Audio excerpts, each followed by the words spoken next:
Since its founding in 1829, the Democratic Party has fought against every major civil rights initiative and has a long history of discrimination.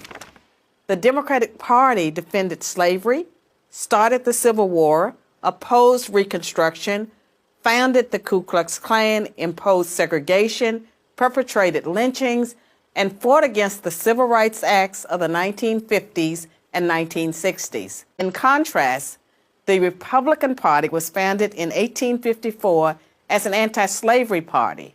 Its mission was to stop the spread of slavery into the new Western territories with the aim of abolishing it entirely. This effort, however, was dealt a major blow by the Supreme Court in the 1857 case Dred Scott versus Sandford.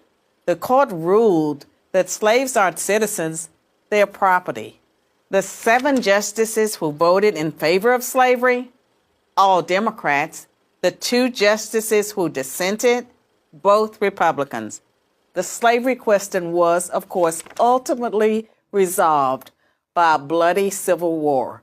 The commander-in-chief during that war was the first Republican president, Abraham Lincoln, the man who freed the slaves. 6 days after the Confederate Army surrendered, John Wilkes Booth, a Democrat, assassinated President Lincoln. Lincoln's vice president, a Democrat named Andrew Johnson, assumed the presidency. But Johnson adamantly opposed Lincoln's plan to integrate the newly freed slaves into the South's economic and social order.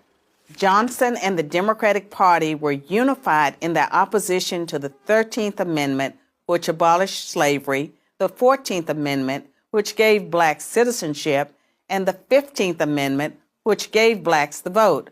All 3 passed only because of universal Republican support. During the era of Reconstruction, federal troops stationed in the South helped secure rights for the newly freed slaves. Hundreds of black men were elected to Southern state legislatures as Republicans, and 22 black Republicans served in the U.S. Congress by 1900. The Democrats did not elect a black man to Congress until 1935. But after Reconstruction ended, when the federal troops went home, Democrats roared back into power in the South. They quickly reestablished white supremacy across the region with measures like black codes, laws that restricted the ability of blacks to own property and run businesses, and they imposed poll taxes and literacy tests used to subvert black citizens' right to vote.